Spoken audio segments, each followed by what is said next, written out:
Diego, contigo a palavra aí, fica bem à vontade, tá? Agora, você é o docente e eu, particularmente, fico muito feliz em tê-lo aqui com a gente, tá? Perfeito.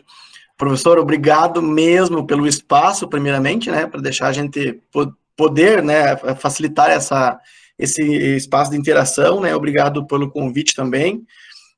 Quero deixar claro que estamos aqui para aprender também, trocar ideia, né, apenas vai ser uma visão, hoje do lado da indústria, mas diria que é uma mescla de alguém que está falando pela BASF, de um agricultor também, e de alguém que realmente se preocupa com a problemática que existe hoje no agro, né, com os problemas que o agricultor enfrenta todos os dias, e a gente busca, em conjunto, assim como a gente faz com a Unicruz também, achar soluções que realmente agreguem ao consultor, ao agricultor, ao técnico, ao agrônomo. Essa é a ideia, né?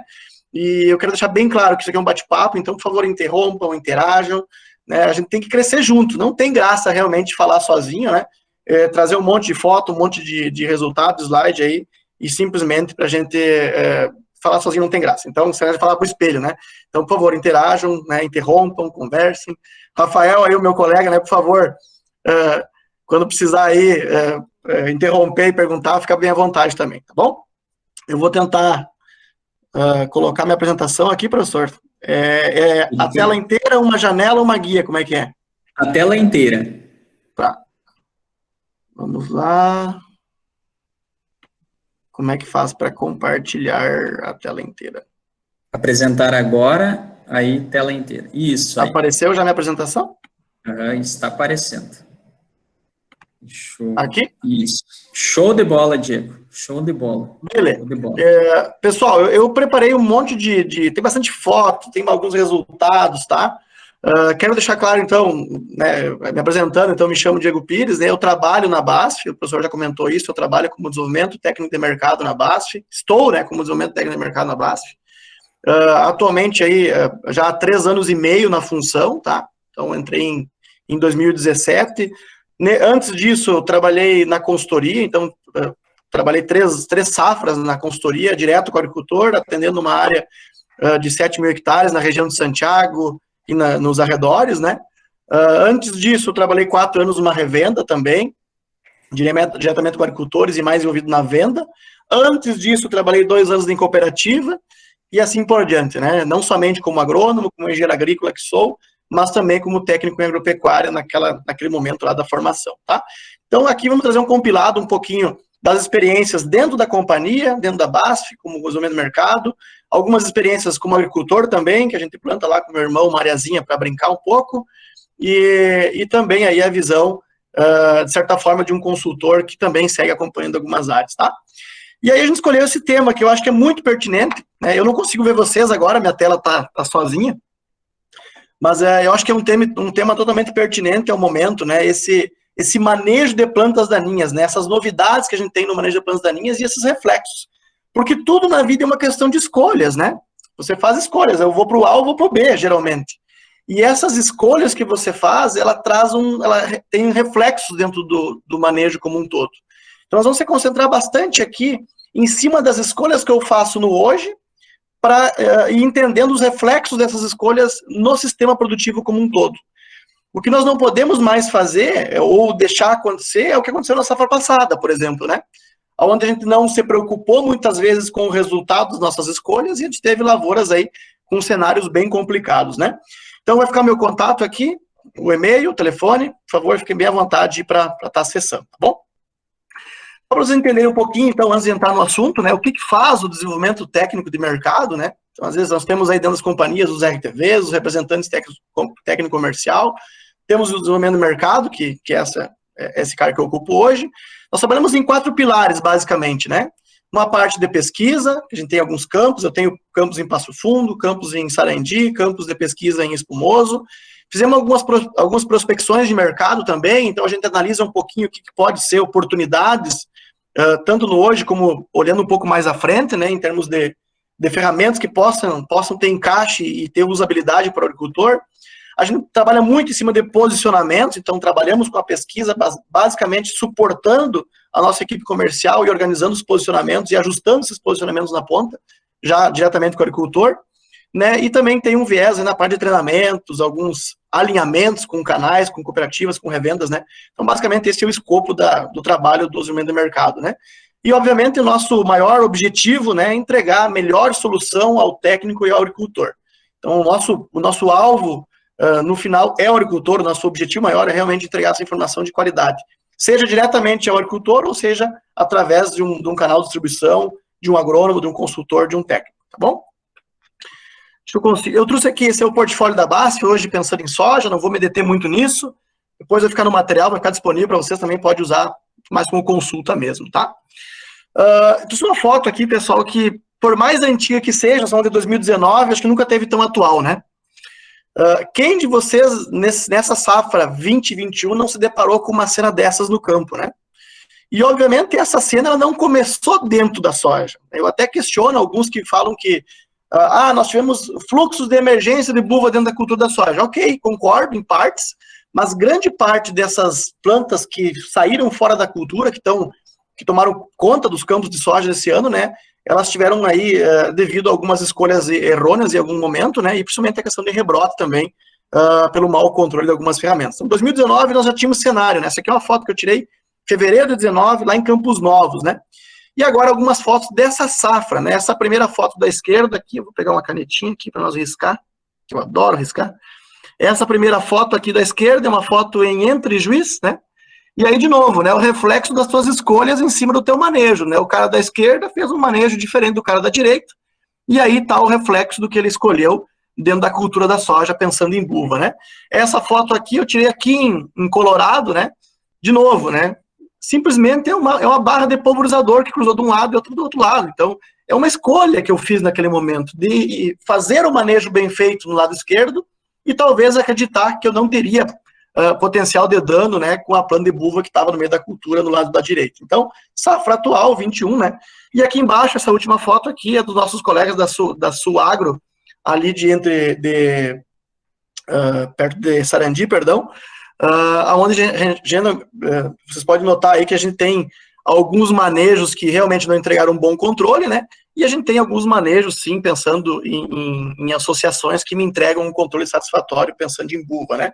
Ou seja, nem tudo está perdido. É isso que eu quero dizer para os senhores, né? Que tem bons manejos que realmente me entregaram controle. Mas, obviamente, eu tenho outras associações, equívocos de associações que não me entregam um bom controle, e eu tenho esses reflexos em cima da lavoura e convivendo com essa lavoura, com esse problema até o final, né? E aí, com certeza, com danos significativos, né, na cultura, né? Diego, naquele slide anterior, quanto que a gente pode estabelecer a perda naquela área ali que não foi manejada, ou seja, aquela área do canto esquerdo superior, aquela área que teve essa inserção de plantas ali, qual que seria a estimativa de perda ali naquele espaço? Ok, deixa eu... Aqui eu não sei que eu apertei aqui, professor, que diminuiu a tela. Vocês estão enxergando? Sim. Tá, tem um trabalho do professor Alfredo Albrecht, da Supra Pesquisa, né? O professor já trabalhou com eles também, até depois eu vou mostrar um trabalho deles também, né? Da ordem, o seguinte dado, né, desse trabalho. Infelizmente eu não coloquei aqui ele hoje, mas ele aponta o seguinte, ó, uma planta de buva por metro quadrado equivale numa média de 2 safras e 3 ensaios, 3 trabalhos por safra, ou seja, são 6 trabalhos, né, na mesma linha. O compilado de 6 trabalhos apontam que uma planta de buva por metro quadrado equivale a 14% de perda.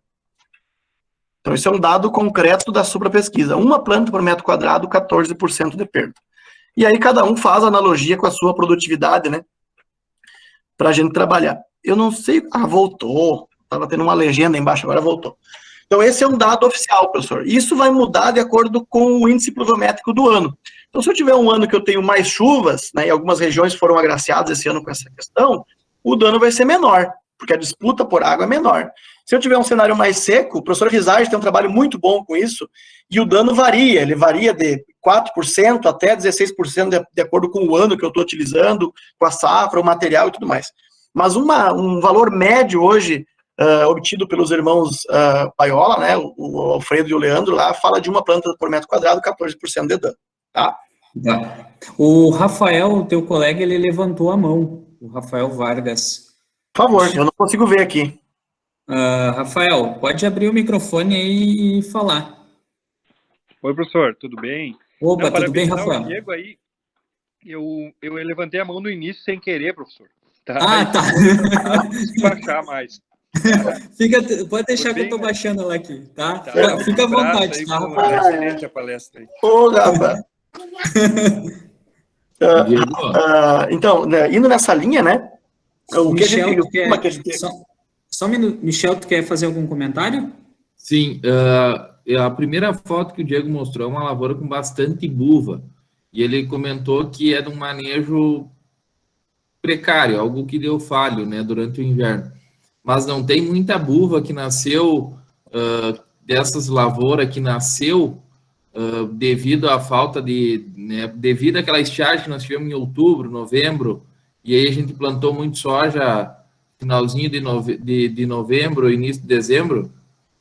Com certeza, não discordo nenhuma vírgula de você. Eu acho que esse ano nós tivemos um ano bem atípico em termos de índice pluviométrico, né? Se você olhar o mês de setembro, não choveu, o mês inteiro praticamente, o mês de outubro foi seco, o mês de novembro foi seco, né? Tanto que nós conseguimos plantar soja no final de outubro e depois retornamos em algumas regiões no final de novembro, né?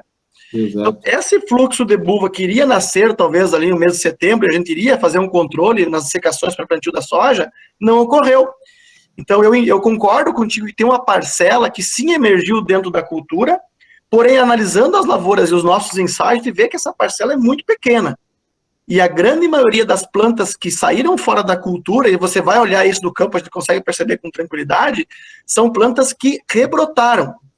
E aí, esse rebrote, talvez, em algumas situações, não somente o manejo equivocado, mas em momento equivocado, né? Porque nenhuma das ferramentas, eu vou repetir isso aqui, nenhuma das ferramentas utilizadas hoje, inclusive as que eu vou falar aqui, né, inclusive as nossas, vão ter uma boa performance num cenário de estresse hídrico, de baixa umidade do solo. Então, um grande reflexo desse cenário de plano de buva nas lavouras é muito em função da falta de umidade naquele momento. E algumas situações, sim, eu concordo, né, e afirmo, que é na questão de ferramentas equivocadas e tal. Então, a gente vem numa herança também, né, colega, de uso de paraquat em algumas áreas, e a gente vem trabalhando já há uns quantos anos entendendo que nessa questão buva, a contribuição dele não é tão grande como nos cereais de inverno, né, que eu tenho ferramentas mais eficazes, né, naquele momento. Então, sim, eu concordo contigo que nós temos um percentual que emergiu na cultura, mas o grande percentual que nós analisamos e visualizamos no campo são plantas que rebrotaram após o manejo, né, de dessecação, e aí muitas vezes eu fiz o meu plantio imediatamente em cima desse manejo e acabou rebrotando, tá? De novo, né, eu quero falar muito dessa questão do sistema, né, olhar hoje o cenário de planta daninha como um guarda-chuva maior, olhar de cima, onde é que eu estou inserido, né, olhar o controle de daninhas no sistema produtivo como um todo, né, o que eu vou fazer hoje que vai refletir no meu sistema, que vai talvez otimizar o controle ou diminuir o custo lá na frente. Porque seria muito fácil eu chegar aqui para os senhores e dizer que na dessecação pré-plantio da soja, eu tenho o produto A mais o B mais o C e vai me dar um controle excepcional em plantas grandes. Mas eu tenho que olhar por outra ótica, né? O quanto eu estresso o sistema dessa maneira, o quanto que eu priorizo uma resistência dessa maneira, né? E eu tenho hoje, olhando o sistema como um todo, entendendo as interações que existem entre as culturas, conseguir manejar as daninhas de uma forma que o reflexo das escolhas do hoje vão melhorar o controle ou otimizar o controle no amanhã. Então, olhar como um todo, entender o sistema, para mim, é uma premissa básica de controle, né? E de eficácia nesse sistema como um todo. Isso aí nós já conversávamos também com o professor Pazini em outro momento, né? A interação também desse reflexo de falta de controle plantaninha em cima da questão de insetos. Eu não posso mais escolar manejo de daninhas, de manejo de doenças, de manejo de insetos.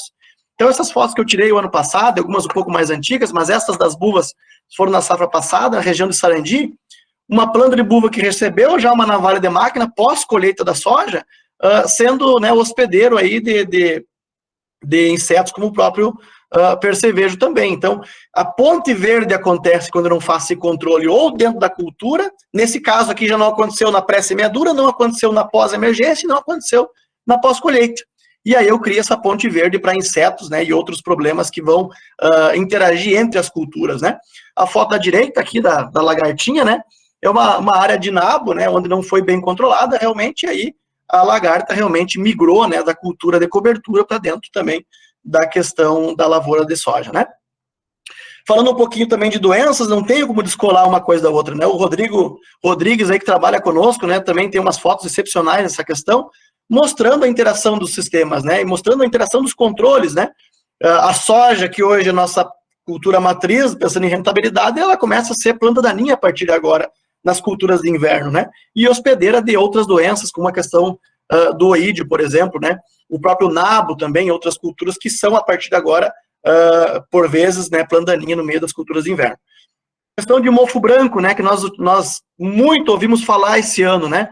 Eu trouxe 3 fotos aqui do Ricardo Bussolin, que nos cedeu, mostrando essa interação também, né, de planta daninha sendo hospedeiro de mofo branco.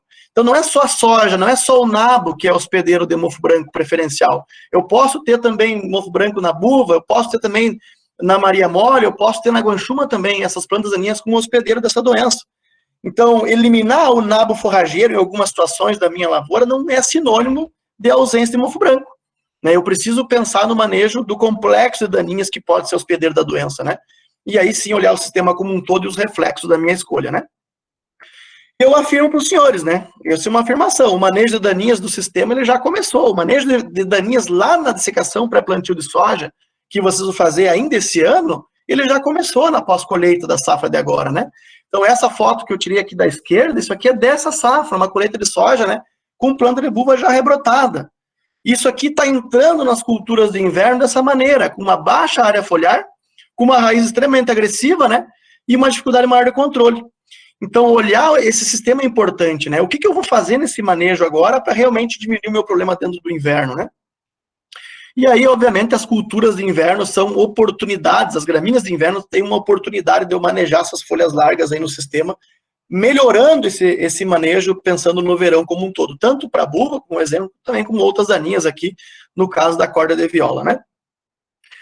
E aí, as questões mais atuais, né? E a vida sem paraquat, né? Ela vai existir realmente ou vai ser extinta, né? O que vai acontecer agora na ausência realmente desse ativo? Que, na minha opinião, é um ativo extremamente importante no sistema, mas que hoje não pode contar mais, né?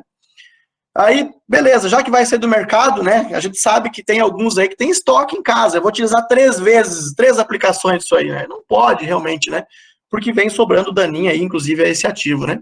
E o 2,4-D, né? Tem como manejar daninha sem os hormonais? A gente sabe, em algumas regiões já existe uma certa proibição ou um uso mais cautelar dessas ferramentas, né? Como o 2,4-D, como o triclopir e outros hormonais do sistema, né? Tem como manejar a daninha sem 2,4-D, sem dicamba, sem triclopir, por exemplo, né? E nós vamos estar abordando um pouquinho para frente também, né? A questão do paraquat, né? Eu sei que alguns agricultores estão extremamente preocupados na dessecação porque não vão ter mais paraquat. Mas eu pergunto aos senhores que estão nos escutando, né? Ele realmente estava sendo efetivo quando aplicado? Eu trouxe 2 fotos aqui que refletem um pouco disso. A primeira aqui é da buva. Essa buva ela ganhou 2 aplicações de paraquat antes da safra de trigo, a safra passada de trigo, né? E, obviamente, aí vocês estão vendo que ela rebrotou vigorosamente, ou seja, não teve controle, né? E a foto da direita, inclusive na nossa área lá, uma área de secação pré-trigo do ano passado, né? Onde a gente utilizou o paraquat também. E a corda de viola aí, vocês viram que já estava embaraçadinha, né? Olha aqui um embaraço dela. Realmente sobrando bastante aí nas áreas onde utilizou o paraquat. Então a gente entende que talvez para folha larga não é a melhor utilização dele, né? Não era a melhor, não é a maior perca, vamos dizer assim. Né? E nós entendemos que a maior perca de paraquat justamente é nesse cenário aqui, né? Numa sequencial para as culturas de inverno. Pensem os senhores hoje, eu vou plantar uma aveia, vou plantar um trigo, vou plantar uma cevada. O maior inimigo nosso nessas culturas de inverno é o nosso azevém. E o que farei para dissecar bem o azevém pensando nesses novos fluxos da daninha, né? A gente sabe que o azevém não emerge tudo junto. E talvez o maior fluxo vai ser justamente no mês de maio, por exemplo, né? Mês de junho. Então, o que eu vou fazer nessas dissecações para evitar esse cenário? Essa área é uma nossa área de trabalho aqui em Passo Fundo. Nós trabalhamos com glifosato, cletodin e o sulfenacil numa primeira aplicação. Eliminamos totalmente as daninhas, pensando antes do trigo, né? E o que eu faço agora nesse cenário? O que eu faço nesse azevém aqui para mim chegar dentro da minha lavoura de trigo, de aveia ou cevada e ter esse azevém aqui? Né? Porque se eu não fizer nada nessa foto da esquerda, eu não chego com esse cenário dentro da minha lavoura de inverno, né? Então eu preciso eliminar. E aí, no nosso entendimento, esse momento, nesse cenário, é onde a gente vai mais sentir falta do paraquat. E aí eu chamo a atenção dos senhores para realmente os ativos que vão ter uma certa eficiência nesse azevém aí, pré-perfilhamento ou início do perfilhamento, pensando em iniciar a cultura de inverno no limpo realmente, que é uma premissa básica de controle, tá? Então, de novo, né, sem sequencial e consequencial. Oi? Nesse momento, nós não teríamos graminicida que poderia entrar para terminar com esses azevém, zerar tudo? Ótima pergunta, não sei quem perguntou. Michel, nessa foto da esquerda já foi utilizado o graminicida, né? A foto da esquerda foi dessecado com glifosato, graminicida e safenacil. Então, o que a gente está preocupado é o que fazer pós essa aplicação. A aplicação sequencial, aquela do aplique plant no dia 0, entende? Então, se você usar de novo o graminicida, você não pode, porque você precisa de um intervalo de no mínimo 7 dias de graminicidas para o plantio da cultura de inverno, né? Do trigo, por exemplo, ou da aveia, né? Então, você não poderia. Se você optar por trabalhar com culturas de cobertura, como o nabo, por exemplo, você pode fazer o cletodin, enfim, outros graminicidas dentro da cultura do nabo, evitando, né, chegar nesse cenário. Então, é uma oportunidade de uso dentro do manejo da cobertura, né? Mas para esse cenário, você não pode utilizar mais o graminicida em função do resíduo para a cultura. Então, nessa aplicação sequencial, hoje você vai ter basicamente como ferramenta de uso o amônio glufosinato. Nós entendemos que hoje o diquat ele não tem a mesma performance, pelo contrário, totalmente diferente do paraquat, ele não pega gramíneas, né? Então, a única ferramenta que você vai ter para esse cenário, para essa aplicação sequencial, para chegar desse jeito na cultura de inverno, vai ser o amônio glufosinato, né? Nas doses de 2, 2,5, a gente precisa entender um pouquinho mais aí essa questão de dose. Então, Michel, é o que a gente vê aí de oportunidade, né, para esse cenário, tá?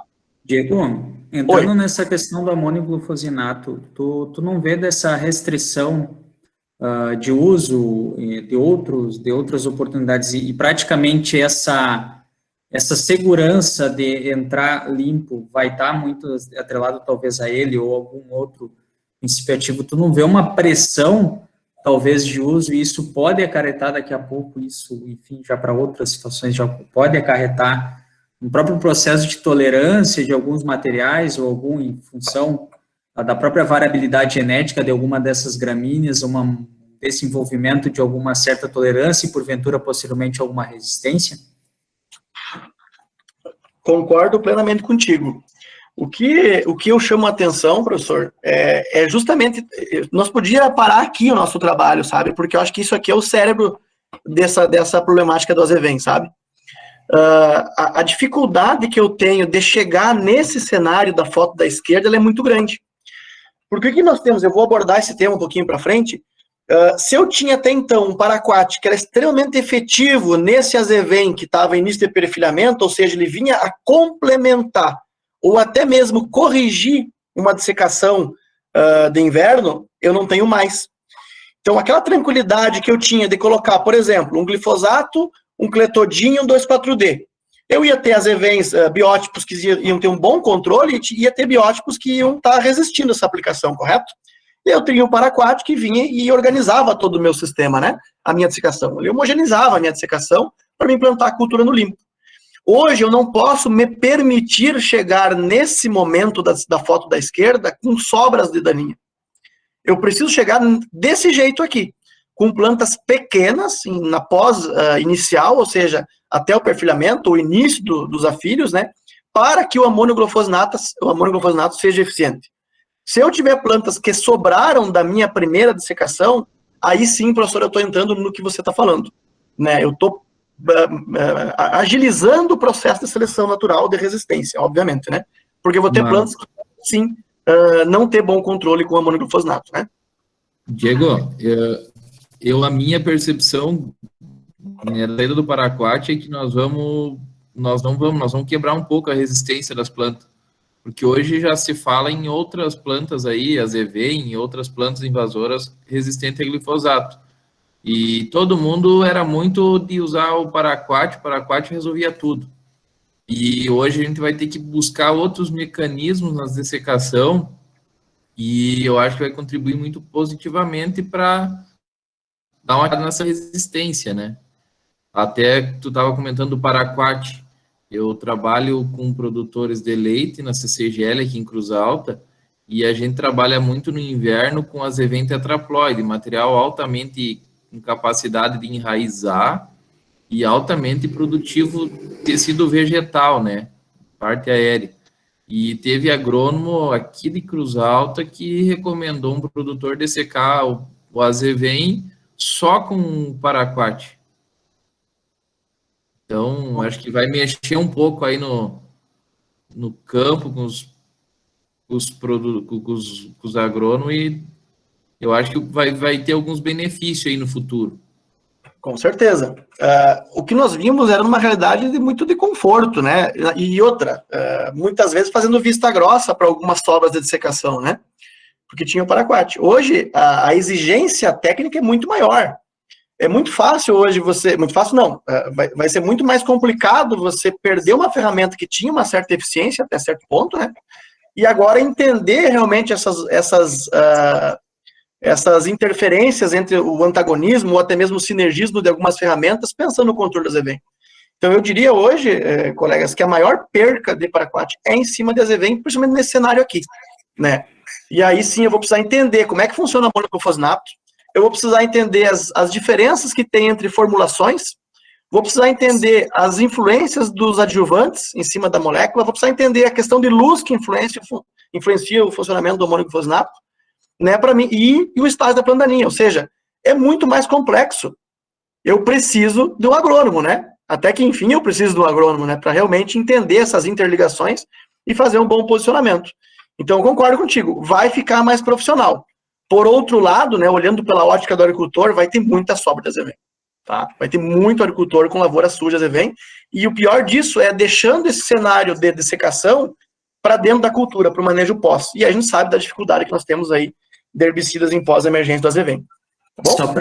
Só para fazer uma contribuição, botando um pitaco e deixando o Diego também tomar água, o que acontece? A gente vem de uma geração, isso a gente já discutiu na aula de plano de lavoura, a gente vem da geração glifosato 2,4-D e paraquat, tá? Isso é a solução que a gente tinha nos ambientes de cultivo e isso é uma analogia a gente faz também para inseticida, que a gente vem de uma geração do acefato e do piretroide, tá? Onde as ferramentas, elas são muito limitadas, ou seja, o conhecimento está muito restrito.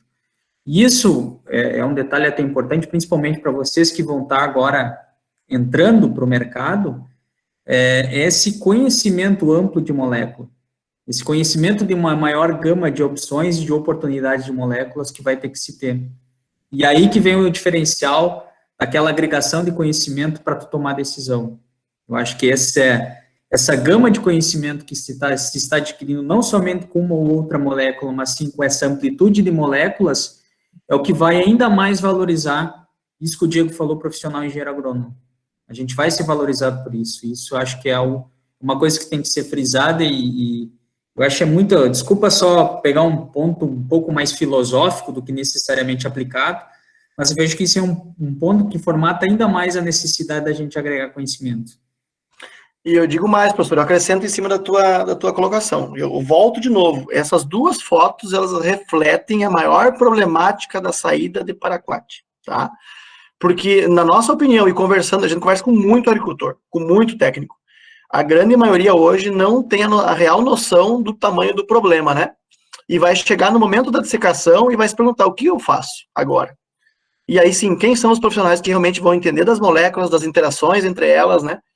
Do estágio da daninha, enfim, como é que eu vou fazer para realmente ter esse controle? Então, cara, sabe aquela história de se agarrar no pincel que tira a escada? É agora.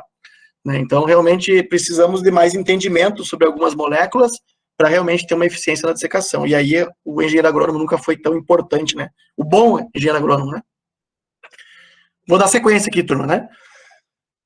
Então, resumo da ópera, né? Acho que é de suma importância entender onde é que nós estamos, né? Qual é o sistema produtivo que eu escolhi para minha propriedade. Eu escolhi esse slide do professor Rizard, agradeço ele imensamente, né, por nos ceder. Que sistema produtivo eu escolhi para minha propriedade? Onde é que eu estou trabalhando? Eu estou trabalhando com trigo, soja, por exemplo. Eu tenho uma pastagem, um pousio, que é um crime, né, ambiental praticamente, dentro das culturas, né? Eu estou fazendo cobertura verde, porque se eu vou fazer cobertura verde, meu manejo de dessecação para a cultura de trigo, por exemplo, é totalmente diferente. Ou para a cultura da soja, né? Se eu tenho uma pastagem, é totalmente diferente de um trigo, por exemplo. Então, entender qual é o sistema produtivo que eu estou rodando na minha propriedade, de suma importância para mim elencar os bons manejos e, principalmente, as oportunidades no ano, né? Que eu vou fazer isso. Se eu vou fazer pré-pastagem, se eu vou fazer dentro da pastagem, se eu vou fazer pós-pastagem, se eu vou fazer dentro do trigo, pré-trigo, dentro da cobertura, ou pós-trigo, enfim, quais as oportunidades que eu tenho dentro daquele sistema que eu estou trabalhando na minha propriedade, né? E aí o colega antes levantou essa questão, obviamente, levando em consideração as resistências, né? As múltiplas resistências, nossas maiores daninhas, né? Ou responsáveis pelos maiores danos, né? Que é o lóleo, né? Nas culturas de inverno, nós fazer vem, e a questão da coniza nas culturas de verão, né? Resistências múltiplas, né? Ao EPSPS, ao glifosato, aos LS, aos CCAs, em algumas regiões também, né? E a buva aí, principalmente ao EPSPS e a questão dos LS e também ao paraquat, em algumas situações já estava mostrando a questão da resistência, né? Isso até o Alfredo, né, Maurício, ele frisa bastante isso aí, né? Resistência, que buvas resistência a paraquat muitas vezes vão ter resistência a diquat também, então tem que abrir esse alerta aí em algumas regiões, tá? E aí eu pergunto para vocês, né? Vocês nunca se depararam com essa questão lá na agricultura? Isso aqui é uma foto que eu tirei aqui perto de Lajeado, numa área de pós-soja, né? Já tinha uma ressemeadura da Zevem, e o produtor, sempre quando você vai sugerir um manejo para ele nessa situação, um manejo pós-colheita ou dentro da pastagem de inverno, ele vai dizer a seguinte frase, né? Mas eu só tenho buva pequena, por que eu vou fazer agora? Eu já ouvi muito disso, né? E você, mas realmente são buvas pequenas que você tem na área, né? Não é o momento, talvez, de fazer realmente essa interação. E aí você vai lá e arranca as plantinhas, né? E você tem uns monstrinhos dentro da minha lavoura, né? Realmente eu tenho planta pequena que emergiu naquele momento, pós-colheita da soja, mas eu tenho plantas que eu já venho convivendo com ela dentro do meu manejo, dentro da minha safra, né? E, obviamente, eu vou ter plantas mais difíceis de controlar, porque eu tenho uma área de folha reduzida, muitas vezes, e um sistema radicular muito agressivo. Né? Uma estrutura de reserva muito maior. Então, olhar, realmente, monitorar é uma premissa básica de controle e entendendo essas interações entre os herbicidas também, né? Beleza, mas e o manejo de inverno? Então, não, eu não tenho pastagem, eu faço palhada na minha área. Eu faço manejo de inverno, eu faço palhada. E aí, eu fiz o manejo realmente bem feito, né? Isso aqui é uma foto que eu tirei em Mormaço, 2019, uma palhada de aveia excepcional. E olha o tamanho das plantas de buva, né? O que vocês acham que vai acontecer nessa área quando ele colher essa aveia ou quando ele rolar essa aveia, né? O tamanho do problema que ele criou por não fazer o bom controle ou na pré-semeadura da aveia ou na pós-emergência da cultura de inverno, pensando em otimizar o sistema para o verão, né? Então, de novo, eu estou fazendo manejo de inverno? Outra foto, por exemplo, né, uma área de aveia aí, manejou a aveia, pelo que eu entendo, né, foi um manejo inclusive com paraquat, né, pela queimada da buva, não fez nada no inverno e deixou unicamente para controlar na pré-semeadura da soja. E aí eu crio de novo um problema enorme da cultura. Essa lavoura que eu acompanhei do início ao fim, né, a buva conviveu com o produtor do inverno até o inverno seguinte. E realmente ele gostava muito dessa buva, né, que ele não quis matar ela um ano inteiro, né. Então, realmente, eu estou fazendo manejo de inverno? Qual é a consequência disso dentro do meu sistema, né?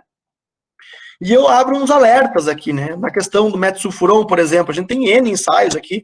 Aqui são fotos do nosso colega de Chapecó, o Jackson Zul, né? Trabalhando 60 dias após a aplicação aí do metsulfuron com o 2,4-D nessas doses, 7 gramas com 1,5 litro, né? 60 dias após a aplicação, dentro das culturas de inverno, você vê rebrote de buva, né? E aí, é fácil controlar essa buva que não tem área foliar e tem uma estrutura de reserva desse jeito? Né? Olha o tamanho do problema que eu estou criando, né? Aí eu acho que controlei, cubro isso aí com palhada e ela vai sair depois que eu manejo a cultura de inverno, né? Então, realmente, esse alerta aí aos colegas, né? Beleza, então o metsulfuron a gente, de certa forma, já perdeu, né? Ou a interação dele é muito baixa ainda no sistema, né? As misturas com 2,4-D, elas, por vezes, vêm a melhorar, mas eu preciso também entender que em plantas grandes deixa a desejar. E até mesmo quando eu trago um Sulfenacil, o nosso HIT com 2,4-D, em misturas nas culturas de inverno, por vezes também vai sobrar. Então, a grande premissa, o grande alerta que eu deixo é controlar plantas pequenas, não plantas grandes, né? Porque essas plantas grandes, geralmente, têm uma área folha reduzida e eu preconizo o rebrote, eu estou facilitando o rebrote da planta daninha, né? Então, muitas vezes, nem essa mistura robusta aqui vai ter um bom controle nessas culturas de inverno, no manejo outonal ou pré-semeadura da soja, né? Então eu trago alguns resultados, né, algumas novidades aí no manejo, né? Nós vemos aqui o colega Rodrigo, que trabalha comigo, fez um trabalho no passado, pré-inverno, né, pós-colheita da soja, numa área de pousio. Então, ele testou o que tem no mercado hoje, né, em cima da buva e do nabo, por exemplo. Então, testou 2,4-D puro, né, 1,5 litro 2,4-D, o 2,4-D com o metsulfuron. Então, tá aqui os controles, né, tô falando aí na casa dos 30% de controle de buva, né, e um pouquinho melhor no nabo. O HIT com o Safenacil com o dicamba, né, e aí a gente começa a mudar os controles, né? Observem vocês aqui que eu começo a trabalhar com dose de dicamba, 50 gramas de HIT e as doses de dicamba eu consigo ter um controle muito melhor, pensando na buva, né? 90, 95% de controle, e aí 70, 75% de controle no nabo. Então começam a mudar e começam a ter produtos novos no meu sistema, né? E o dicamba é uma ferramenta interessante para esse manejo, pré-cultura de inverno, pós-colheita de soja, manejo outonal, como vocês podem chamar aí, né? Essa interação do dicamba com o Safenacil. Eu diria que essa mistura da Tectra, por exemplo, na formação da Tectra, formação comercial, a 0,3, a 0,6 litros por hectare com o Safenacil, é um dos melhores controles do complexo de daninhas que vocês vão ver hoje nesse manejo outonal. Pegando muito bem a buva, pegando muito bem a soja tiguera, né? Corda de viola, picão, etc. E outras daninhas aí de folha larga também. Bom? E aí também, nessas áreas de pastagem, ou de pousio, por exemplo, né, eu trouxe aqui algumas fotos da colega Patrícia Fernandes, lá de Júlia Castilhos, né, hoje ela é nossa consultora de negócios, né, e ela realmente fez um manejo diferenciado nessa área aqui, né, onde antes da aplicação tinha gado, né, daí fez a aplicação aí do HIT com o dicamba, né, 50 gramas de HIT com 600 ml de dicamba mais o óleo, e 45 dias depois vocês veem esse resultado aí fantástico, né, realmente de encher os olhos aí de controle. Então, esses são os novos entrantes do sistema, né? Eu preciso mudar a minha cabeça um pouquinho, né? Parar de olhar somente 2,4-D, exercer a agronomia, entender as novas ferramentas e talvez trabalhar com elas nos momentos onde elas são mais assertivas, né? A gente sabe da problemática que é a questão do dicamba, principalmente nas culturas de verão, a gente sabe disso, residualidade, volatilidade, mas trazer ele daqui a pouco nos momentos de inverno, né? Onde eu tenho uma temperatura mais amena, onde a volatilidade é menor, onde eu não tenho culturas sensíveis presentes nas áreas, pode ser algo muito positivo do ponto de vista de controle e segurança nessa aplicação. Então, nesse caso aqui, né, realmente é um caso de sucesso aí da aplicação dessas duas ferramentas, pensando em controle de folhas largas no meio desses eventos. Ô, Diego, até entrando numa questão aí, como é que tu vê hoje, assim, a presença de pesquisas nessa linha de sistema? Ou seja, principalmente for pesquisas feitas justamente a longo prazo para ver sistemas de manejo. Tem muito a presença disso daí? Como tu vê isso para a questão de planta daninha? Porque geralmente o pessoal quer uma população muito grande de planta daninha, um banco de semente, enfim, tu vai lá, aplica, tu vê a questão de manejo, efetividade ou não, só que muitas vezes tu não tem essa visão a longo prazo, né? Ou seja, ações feitas agora com um reflexo posterior. Eu acredito que talvez o professor Bianchi tenha alguma coisa, talvez o professor Bianchi tem trabalho em cima disso, né, olhando o sistema, a ligação entre culturas, né, vamos dizer assim, né, o manejo entre as culturas, né. O pesquisador também da Embrapa tem, né? Desculpa? O pesquisador da Embrapa, agora me fugiu o nome dele, o Faiola também tem, acho, nesse sentido, né. Na verdade, todos eles têm esse trabalho. Agora, eu não sei exatamente a longo prazo, isso, 2, 3 anos, se tem esse ajuste, né? Esses resultados. Mas eu sei que o Leandro conduz ensaios aqui na Embrapa em cima desse conceito, desses sistemas, né? O professor Alfredo e o Leandro, o professor Rizard também trabalha bastante nisso, né? E é necessário entender essa interação entre os sistemas, entre o ano agrícola ou entre as safras, né? Primeiro, porque o resultado, o reflexo é em cima do ano agrícola ainda, mas também até em algumas situações para a residualidade de alguns herbicidas, né, professor? Então, para pegar, por exemplo, depois no final eu vou falar um pouquinho de tricular field, eu sei que vocês tiveram um pouquinho disso com a biotrigo, né? Hoje, algumas ferramentas que poderiam ser usadas no tricular field não são usadas justamente para a questão de residualidade, né? Porque eu tenho um período residual de 90 dias, por exemplo, né? Então, entender primeiro o reflexo da daninha nos sistemas é um ponto, mas também entender a residualidade dos herbicidas no sistema é outro ponto, que eu preciso entender, tá? Mas estou trazendo algumas soluções. Eu queria que vocês não se atentassem, talvez, aos nomes comerciais, tá? Mas aos conceitos, né? Eu sempre digo, os conceitos são melhores do que os nomes comerciais. Então, é o conceito de controlar daninhas no sistema, né? E não, eu estou trazendo ferramentas, né? Mas adaptem isso para ferramentas que vocês conhecem também, né? Trazendo esse bom manejo, né?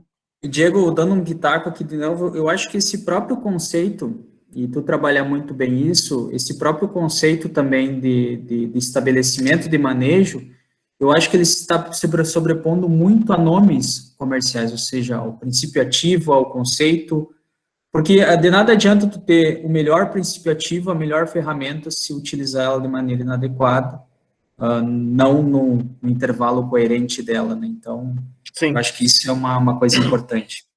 Outro ponto, professor, que aquilo que eu estou trazendo aqui para vocês hoje, nós testamos, tá? Não é nenhuma... eu não amanheci hoje e sonhei isso, tá? Então, a gente vem trabalhando, essa foto, por exemplo, a gente tirou ano passado aqui em Passo Fundo, né? O consultor Moisés Eco foi quem deu a recomendação dessa área, ficou fantástico o controle que vocês estão vendo aí, né? Uma área de aveia que o produtor já tinha plantado, tinha um pouco de azevém em ressemeadura, ele plantou a aveia pensando na palhada, e ele conseguiu fazer esse controle na pós aí, com o dicamba e o Safenacil, né? Podia ser triclopir daqui a pouco, podia ser os 4D, podia, né? Mas o conceito dessa associação aí com o Safenacil, acho que é o importante, né? Para trazer para os controles de inverno também, tá? Então, a gente quer desvincular um pouquinho, né? Vamos pensar um pouco no Safenacil, no HIT, não somente na classificação pré-soja, mas ele pode ser uma ferramenta importante nos manejos de inverno também, e depois eu vou falar um pouquinho dele com registro agora para o trigo, inclusive, tá? Aquilo que eu comentei antes da dissecação, né? Eu falei aqui, vou voltar um pouquinho a foto, eu falei de manejo de coberturas verdes, de gramíneas, né? De aveia, de azevém, de pastagem, tá? Mas eu vou entrar um pouquinho na dissecação pré-inverno, né? Pré-trigo, por exemplo, tá? Ou pré-aveia, enfim. E aquilo que nós comentamos lá, que o colega levantou, né? A necessidade de eu melhorar a minha questão técnica para entender esses ativos, né? E principalmente a interação desses ativos, né? Esse trabalho aqui é um trabalho que já tem 3 anos que eu monto ele, né? E os 3 anos ele vem na mesma linha de raciocínio, né? Das interações dos graminicidas com os latifolicidas numa dissecação pré-plantio da cultura de inverno. E nós tivemos segunda-feira, perdão, uma explanação, uma interação com o professor Mauro Rizardi, ele levantou muito essa questão. Porque antigamente não, o ano passado, por exemplo, essa mistura aqui, ó, de glifosato, cletodin e 2,4-D era extremamente usado. E ainda vai ser usado. Só que observem os senhores a interação que eu tenho do latifolicida hormonal com o graminicida. Eu estou falando aqui de glifosato e cletodin de 98% de controle do azevém para 75% de controle do azevém quando eu adiciono 2,4-D. E aí, obviamente, que eu vou entrar naquele cenário. O que eu estou fazendo na minha dissecação para plantio de trigo, de aveia, de cevada, para que o amônio glufosinato seja bem sucedido na sua aplicação. Ou seja, eu não posso mais utilizar essa mistura tripla aqui com 2,4-D, sabendo dessa interação negativa, né? Então, eu preciso preconizar que o meu graminicida tenha um bom controle. Então, por vezes, eu posso trabalhar isoladamente, então, glifosato com graminicida, ou posso trabalhar, daqui a pouco, o Safenacil, que tem uma interação menor, ou até mesmo, né, e eu acredito que seja a melhor opção, a questão do dicamba.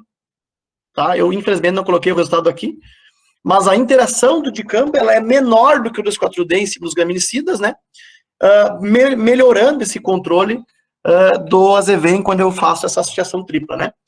E por que eu gosto de falar um pouco do dicamba nesse processo? Não é unicamente porque a BASF tem para comércio, mas eu preciso entender também que se hoje eu tenho registro do HIT em pós-emergência, depois eu vou falar isso também, eu preciso rotacionar ativos, né?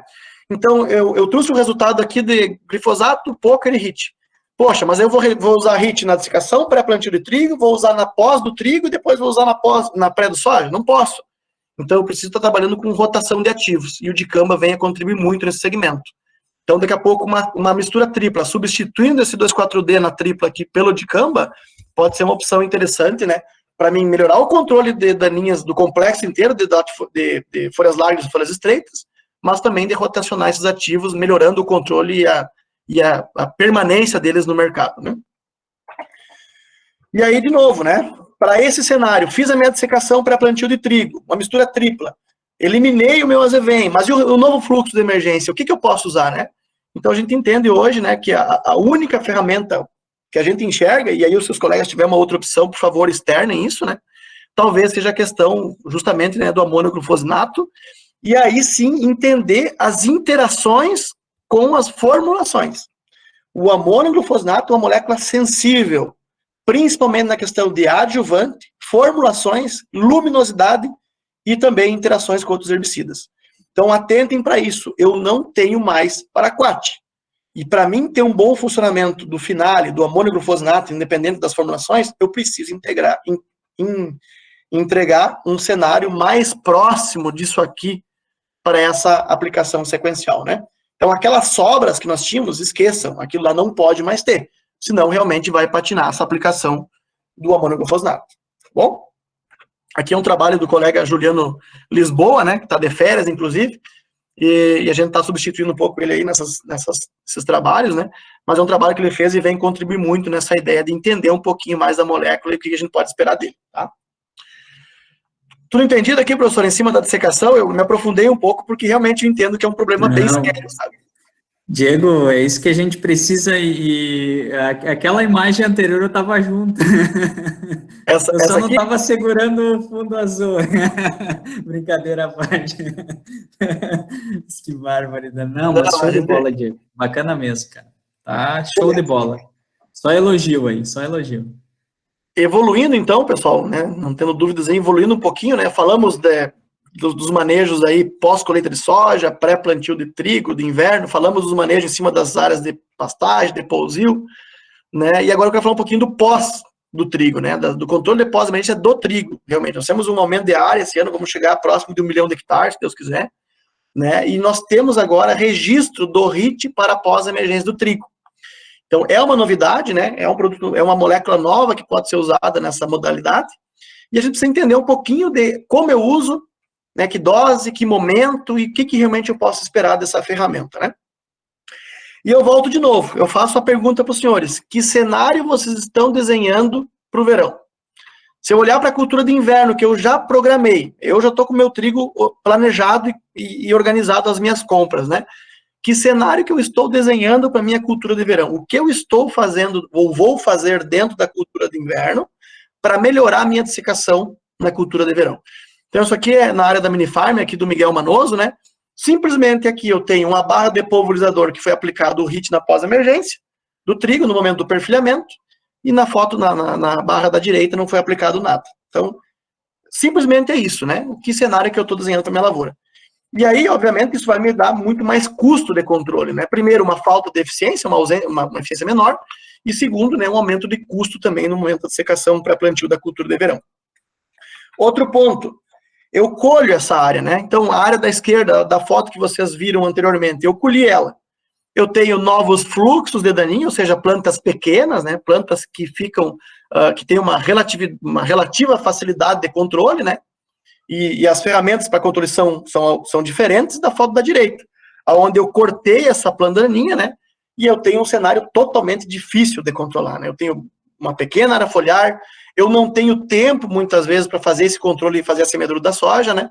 E eu preciso ser efetivo nessa interação. Então, que cenário eu estou desenhando? O que eu quero para a minha lavoura? Qual é eu quero facilitar o manejo ou quero dificultar? Quero baratear ou quero aumentar o custo, né?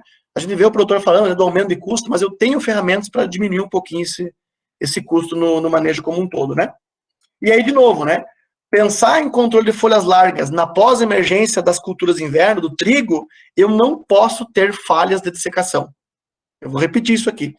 Para mim ter boa eficiência na pós-emergência das culturas de inverno, pensando em folha larga, eu não posso ter falhas na dessecação pré-plantio. Porque nós prometemos um bom controle com o Safenacil em plantas pequenas, que emergiram com a cultura, e não em plantas que sobraram da dessecação para plantio da soja, tá? Diego? Oi. A gente tem a acadêmica Fernanda, ela levantou a mão. Fernanda, pode abrir o microfone e fazer a tua pergunta. Diego, só uma pergunta. Que dose que se usa de HIT para controlar indicação? A gente está trabalhando, Fernanda, boa pergunta, com a dose de 50 gramas, tá? A bula dele tá vindo com 35 a 50 gramas mais o óleo MES, tá? Essa é a indicação. Não, nem 1 grama a mais e nem a menos, tá? Os trabalhos que eu vou trazer aqui são todos eles com 50 gramas, tá? 50 gramas de HIT mais o óleo. E depois a gente vai falar um pouquinho das interações também com os graminicidas, por exemplo, o clodinafop, né, o Topic, que pode ser uma opção para mim controlar o azevém junto com o safenacil daí. Bom? Valeu, obrigada. Então, entrando na questão do HIT em pós, né, vou falar agora, é o nome comercial, é a única ferramenta que temos com o safenacil, né, alguns trabalhos que a gente trouxe, aí agradecer o Rodrigo, aí, o nosso assistente de campo, que constrói esses trabalhos, nos ajuda bastante, né. Só para vocês entenderem, então, as duas áreas nós trabalhamos no ano passado, né, em cima do Tebio Audaz, esses dois trabalhos aqui, em espumoso e passo fundo, né. E olha que interessante os resultados, eu tenho controle de azevém e controle de nabo. Se eu pegar Topic com 2,4-D, e aí as doses, 250 a 1 litro 2,4-D, no perfilhamento do trigo, tá? Tudo isso aqui foi feito no perfilhamento do trigo.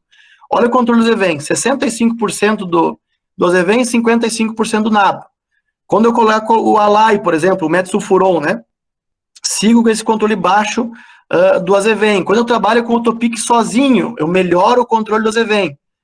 O HIT, isoladamente, não tem um controle, né, mas a fitoxicidade que ele causa nos tecidos, por vezes, ele causa um controle interessante em cima do azevém também, tá?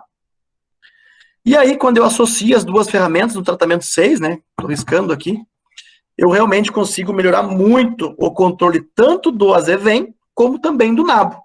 Então, chegamos aí a 85% do controle do azevém, né, melhoramos muito o controle em cima do Topic, e aí eliminamos quase na totalidade a questão do nabo, né?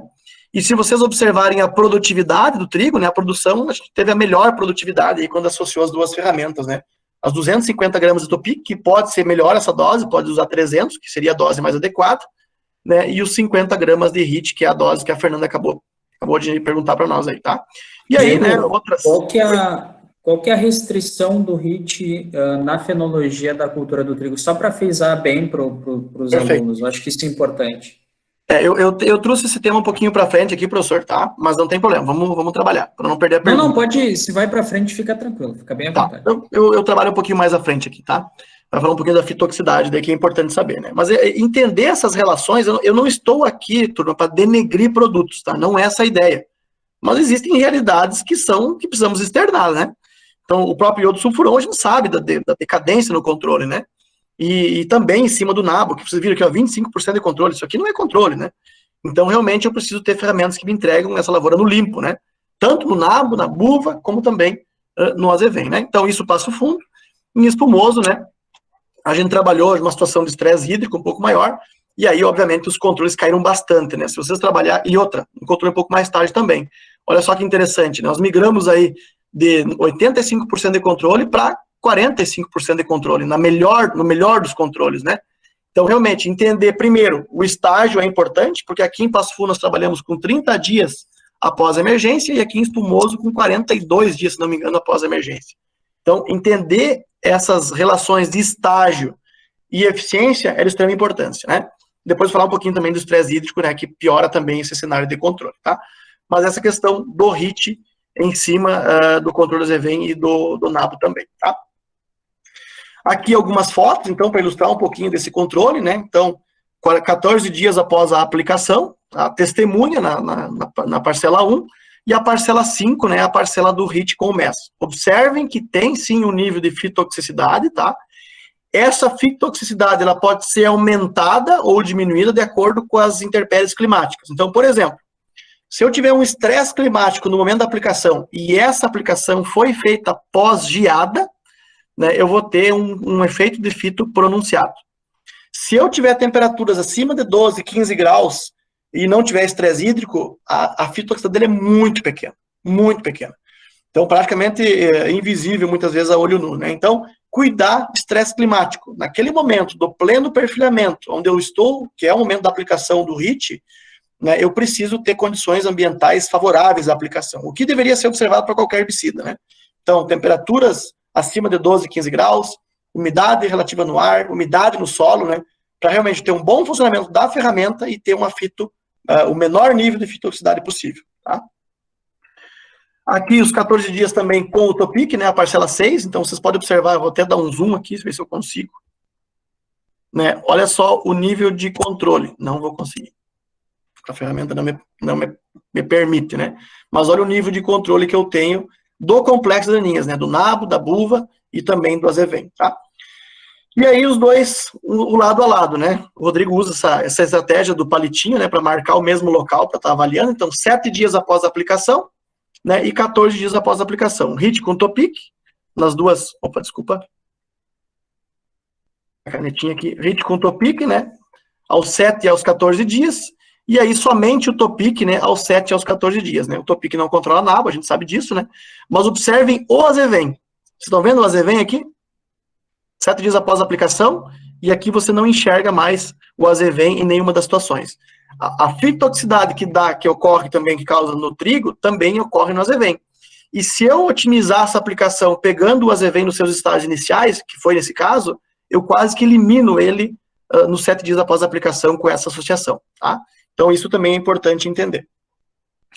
E aí algumas fotos também, né, os 14 dias, então para você entender, então o HIT com o Topic, o 2,4-D com o Topic, né, e aí o azevém aí, né, se tornando visível, né, e o Alai, né, o metsulfuron com o Topic também, não entregando um controle satisfatório, tá?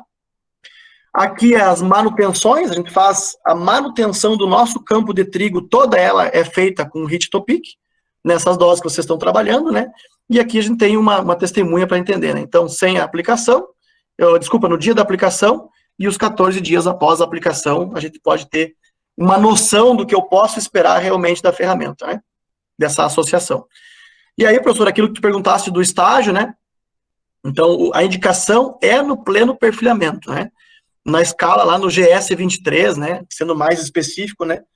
No perfilhamento, no pleno perfilhamento. Eu sei algumas fotos aqui dos ensaios, né? Que a gente arrancou plantas aí para elucidar um pouquinho essa questão do estágio, tá? Grosseiramente falando, pessoal, é entre as aplicações de ureia. Vou fazer a minha primeira aplicação de ureia, né? E aí, entre as ureias, eu posso fazer essa aplicação do HIT ou do HIT com o Topic, tá?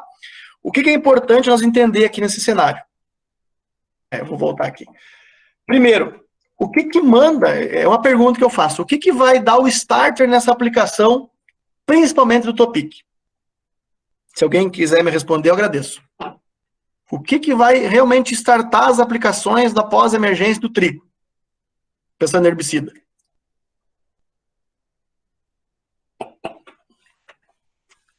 Alguém arrisca? O azevém? Azevém. O estágio do azevém, né? Com certeza. Não sei quem falou, mas perfeito. É o azevém. Então, se eu fiz uma boa dessecação pré-plantio, se eu fiz a aplicação pós e iniciei do zero, né, eu com certeza terei mais dias, colega, né? Para mim fazer essa aplicação. E aí eu posso trazer para a minha aplicação entre as ureias, no pleno perfilhamento. O contrário, se eu tive uma pressão de azevém desde o início da emergência do trigo, quando eu tiver o azevém em condições boas de aplicação, ou seja, no início do perfilhamento ou antes do perfilhamento, talvez o trigo nem tenha ganhado a primeira aplicação de ureia. Então, essa associação do HIT com o Topic, em algumas situações, vocês não vão conseguir fazer. Porque quem manda essa aplicação, primeiro, é o estágio azevém, e segundo, é o estágio do trigo. Então, se eu tenho um HIT que o ideal é aplicar no pleno perfilhamento e um azevém que nesse momento estará fora do estágio ideal de aplicação, eu vou ter que separar as duas ferramentas. Em algumas situações eu vou conseguir fazer junto. Então, esse ano aqui em Passo Fundo, a gente plantou o trigo no dia 4 de junho e tivemos uma semana chuvosa. O que aconteceu? Nasceu trigo e azevém junto, mesmo fazendo uma manejificação perfeito. E aí nós tivemos que adiantar a aplicação da mistura pensando em pegar o azevém.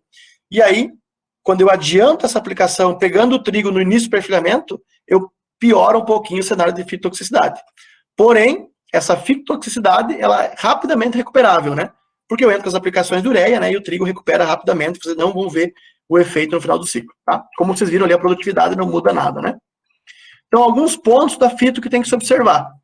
A questão de temperatura, então, nós aplicamos aqui, onde é que teve fito pronunciada? Quando eu tive aplicações com 3 graus, né? E um dia antes da geada. Então, eu priorizei fitotoxicidade, aumentei fitotoxicidade, né? Quando eu trabalhei com 14 graus, né? Praticamente invisível a fitotoxicidade, né? Eu não tenho problemas com isso. E outro ponto importante é a umidade no solo, como eu comentei com os senhores, né? Se eu tiver estresse hídrico, né? Eu preciso suspender essa aplicação aí, porque realmente eu não vou ter um bom controle e vou ter mais fitotoxicidade, tá? No Clearfield, até vou voltar aqui, alguma dúvida, pessoal, em cima dessa questão do HIT no trigo? Isso é bem importante, é uma ferramenta, é uma novidade no manejo, né? E o reflexo dessa aplicação vai ser em cima da soja também, quando eu vou ter uma lavoura realmente limpa, né? Para minha dessecação, para plantio da cultura da soja, né? Tranquilo? Show de bola. Pessoal, alguma dúvida aí, gente? Um tema muito importante com o Diego, porque é a questão de time, né? Ou seja, visitar a lavoura, né, meu? Sujar a botina, né, professor? Sujar não. a botina. Agora nós temos o agrônomo virtual, né? Tempos de pandemia, agrônomo virtual, né? Vamos ter que sujar a botina, não vai ter jeito.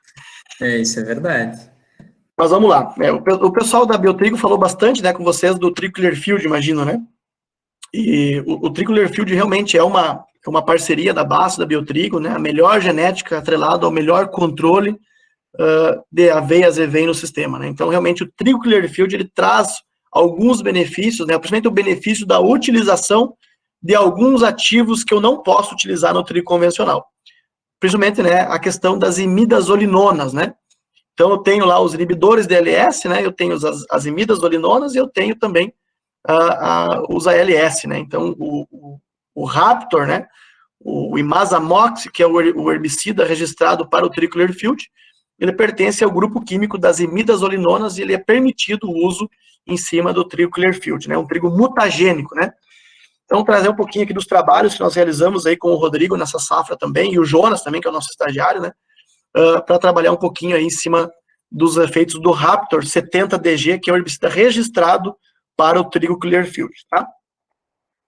Eu gosto de trazer, eu estou compartilhando alguns resultados aqui que eu acho importante para a gente realmente entender um pouquinho a performance da ferramenta em cima do trigo CL, o Trigo Clearfield. Nós tivemos três locais de ensaios, né? Em Passo Fundo, em Sarandi e em Espumoso. E uma coisa importante, né? Observem isso aqui, ó. Aplicação 30 dias após a semeadura, 35 dias após a semeadura e 42 dias após a semeadura. E vamos pegar o azevém. Observe o controle de todos os herbicidas, ó. 30 dias após a semeadura, 35 dias após a semeadura. Observe que eu já tenho um gradiente, um decréscimo no controle de algumas ferramentas, né? E 42 dias após a semeadura. Consegue observar que eu tenho cenários totalmente distintos quando eu postergo, eu atraso a aplicação do produto pensando no azevém? Ou seja, se eu esperar para controlar azevém depois de perfilhado, né, eu estou perdido, já perdi o controle, eu perdi o azevém, né? Vou matar por vingança, vou aplicar por vingança, né? E muitas vezes, senhores, né, formandos acadêmicos, né, o que é perfilhamento de azevém para nós não é o mesmo perfilhamento para o produtor. Então, você vai lá, um afilho de azevém, que é aquela foto que eu mostrei da canetinha lá, é o perfilhamento do azevém. Para o produtor é aquele azevém totalmente perfilhado, bem lustroso, bonito, né? Então, nós não podemos postergar essa aplicação, tem que entrar cedo, né? Então, para vocês entenderem o Raptor, né, 70DG, qual é a performance dele em cima do azevém? Então, nós tínhamos aqui o Russaro e o Sulfuron, né? Entregando os controles que vocês já conhecem no campo, não é nenhuma novidade. Né, o Clodinafop com o Metsulfuron, então é uma boa aplicação, né, 65% de controle. E aí o Raptor, né, com o Dash, que é o adjuvante registrado para ele, né, entregando aí 90% de controle aqui em Passo Fundo, 85% de controle em Sarandi, e lá em Espumoso, né, um pouco pelo atraso da aplicação, 40% de controle, tá? E ele pode ser, sim, associado ao HIT, ao Safenacil, tanto na dose de 35 gramas, como na dose de 50 gramas também, pensando no controle do complexo de daninhas como um todo, tá? E aí a produtividade, né? Aqui em Passo Fundo, né, foi onde tivemos o Raptor, foi onde mais produziu, né, inclusive do efeito do controle também. E lá em Espumoso, né, ficou muito parecido aí aonde eu tive as interações com o Raptor e o HIT também, tá? Detalhe, né, não sei se o pessoal da Biotrigo comentou, o Raptor 70DG ele é extremamente seletivo ao trigo, né? O trigo resiste, é tolerante à aplicação das imidazolinonas, né, do Raptor, né? Então vocês não vão ver efeito de fitoxicidade do Raptor, né, do Imazamox em cima do trigo CL, tá bom? O que é importante, né? Esse é um ponto importante que eu vou tocar agora, que eu queria a atenção dos senhores, né? Vocês viram que lá no slide anterior o controle ele era diferente, né, nos locais. E existe sim relatos, né, de biótipos de azevém resistente ao grupo químico das imidazolinonas, né, dos inibidores da LS, né, das sulfonilureias, né, e das imidazolinonas também.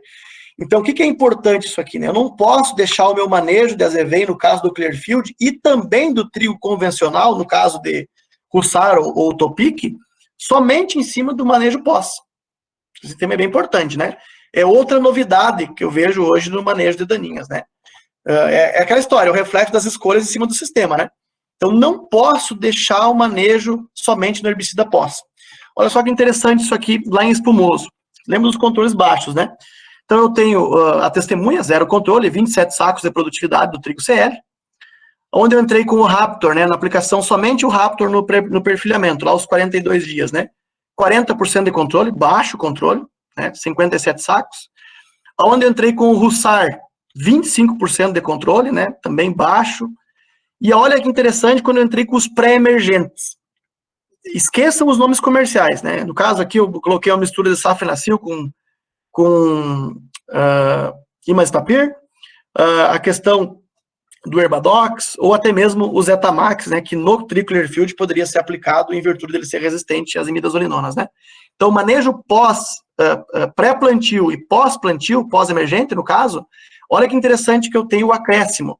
Se eu pegar só o Raptor e pegar o Raptor com o Zetamax, por exemplo, eu tive 100% de incremento de controle, né? Eu migrei dos meus 40% de controle para 80% de controle. Ou seja, o conceito de pré-emergente, senhores, ele tem que ser englobado no trigo também, assim como na soja. E claro que nenhum desses três aqui tem registro, né? Então isso aqui em tese não pode. Hoje nós só temos um produto registrado para a cultura do trigo como pré-emergente, que é a questão do Yamato, né? Do piroxasulfone, que é o herbicida da Errara, né? Extremamente seletivo para a cultura, muito eficiente, né? E nós inclusive indicamos ele para esse manejo, né? Mas a interação do pré e do pós, para mim ter o controle que eu preciso, tanto no trigo Clearfield, como também no trigo convencional, e aí, obviamente, eu vou utilizar ou Hussar ou Topic nesse manejo pós, ou até mesmo Triceia, né? Então, esse tema é extremamente importante, né? E é onde eu consegui o melhor controle, melhor produtividade, foi onde eu tive essa interação do pré e do pós também. Bom? Juro que eu estou indo para os finalmente, acho que eu vou conseguir chegar no horário, professor. Não, fica tranquilo, Diego. Mais uma aguinha aqui. O pessoal acho que sumiu da sala, acho que não tem mais ninguém, é só nós dois. Não, a gente pessoal, o pessoal tá ativo, o pessoal tá... Não, mas tá de qualidade. Até isso que tu falou é uma coisa que eu acho que é fundamental. O time de entrada para ZV.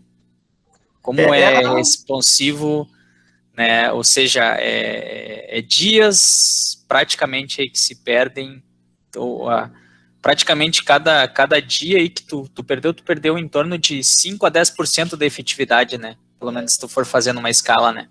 Com certeza, professor. Nossa, eu tenho um dado, eu não trouxe ele aqui agora, mas aquele trabalho que eu mostrei ali do HIT e do Topic juntos, né? Que eu apliquei com geada e deu fitotoxicidade, nós repetimos aquele trabalho. 8 dias após, a gente aplicou de novo, numa condição de clima, né? Temperatura acima de 15 graus, não deu fitotoxicidade nenhuma e tal. Mas esses 8 dias de atraso, na mesma cultivar, na mesma área, né? Eu perdi 20% de controle.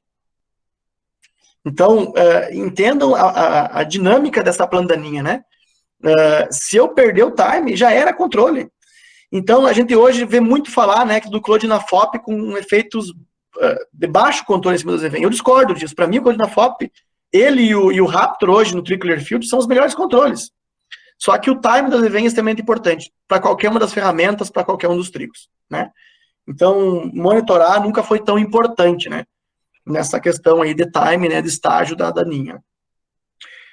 Indo mais um pouco à frente, então, turma, né, de novo, esqueçam o comercial aqui, é o conceito, né, a questão do amônio glufosinato como ferramenta de homogeneizar a cultura do trigo, né, da cevada e da aveia, pensando na aveia branca, por exemplo, em termos da dessecação pré-colheita da cultura, né. Primeiro, por quê? Não sei se é uma informação que vocês sabem, né, mas o trigo, após a sua maturação fisiológica, naquele processo de perda de umidade, ele perde massa seca também, né? Matéria seca. Então, hoje nós perdemos de 20 a 30 quilos por dia de atraso na colheita. Então, se eu esperar o meu trigo chegar lá com 14% de umidade para colher, né, eu estou perdendo de 200 a 300 quilos de trigo por hectare. Então, eu preciso dessecar essa cultura e antecipar essa colheita em 7 a 10 dias. Né? Então, eu consigo ganhar quilos de trigo por hectare quando eu faço a operação de dessecação pré-colheita do trigo. Né? E eu trouxe aqui alguns dados também, uns dados internos nossos. Né? De novo, não se atentem aos nomes comerciais, mas existem diferenças, senhores. Né? E quem tiver dúvidas, por favor, faça na sua propriedade, na sua área. Existem diferenças de formulações aí no controle na maturação do trigo também. Tanto diferença de produtividade, como de adiantar dias de colheita após a aplicação, e também no pH, né? E para quem ainda fica se perguntando por que usar o amônio glufosinato, vou esquecer o nome comercial aqui, né? Na dessecação, na maturação do trigo. Primeiro, antecipar a colheita em até 10 dias, eu consigo fazer isso, e eu ganho aí 200 a 300 quilos de trigo por hectare. Manutenção da produtividade, que eu comentei, né? Qualidade industrial, então se eu consigo tirar, eu consigo tirar minha cultura 10 dias antes do campo, eu estou menos sujeito a intempéries climáticas, como chuva na colheita, como granizo, como vento, etc., né? Então eu consigo tirar minha cultura antes um pouco, né? Reduzir descontos com impureza, com pH, por exemplo, né? Melhorar o rendimento da colheita. Aquele agricultor que já colheu trigo dessecado nunca mais volta a colher trigo sem dessecar, porque a colhedora gasta menos combustível nesse processo, né? Fica muito mais fácil, né? Facilitar o controle de planta daninha para a cultura da soja. Então, imaginem os senhores, uma dessecação pré-trigo bem feita, um manejo pós com o HIT Utopic bem feito, e eu terminar o meu manejo com o Finale, ou com o amônio glufosinato. Eu não consigo fazer minha semeadura imediatamente após a colheita? E não é isso que o agricultor quer fazer?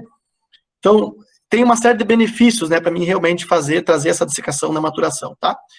Aí o time, né, vai ficar no material aí, realmente, ali no GS 85, 86, o grão pastoso mole, grão pastoso duro, aquele momento que você crava a unha no trigo, você percebe esse sinalzinho, não é mais o grão leitoso, e não é mais o grão duro, não é o grão duro ainda, né? Então tem um ponto também, os entrenós amarelos, o nozinho verde abaixo da espiga, tem uma série de fatores, de critérios aí que fazem a gente entender o momento ideal da dessecação, tá? E aí eu diria o seguinte, né? O dessecar, né, o aplicar o amônio glufosinato na maturação do trigo, ele permite que eu possa, voltar aqui, plantar imediatamente após a colheita. E se eu não fizer essa dessecação, o que eu tenho? Chuva, emergência de buva, né, aquela buva que está debaixo da palha, ela precisa sair fora da palha para mim dessecar, e eu acabo atrasando o meu plantio da soja em, no mínimo, 15 dias. Então, é uma estratégia de antecipar o plantio quando eu trabalho com a dessecação do trigo, né? Não é somente a antecipação da colheita, mas também tem o benefício de plantar imediatamente após a colheita e plantar no limpo, tá? Eu trouxe um videozinho aqui, né, de uma área que eu acompanhei, né, de uma área que não foi dessecada para colher, aparentemente está limpa a lavoura, né, e aí quando eu abro a minha comunidade, né, abro a cultura do trigo, realmente eu vejo aí que eu tenho planta daninha que emergiu dentro da cultura, né, e que se eu fizer essa colheita eu vou estar cobrindo essa planta daninha, dificultando todo o processo de controle, tá? Vamos ver se vai girar esse videozinho aqui. Pelo jeito, eu acho que não. Talvez tu clica na tela aí, eu acho que ele roda. Pode ser. Deixa eu tirar essa canetinha aqui. Já me aconteceu, professor, em outro... Aí.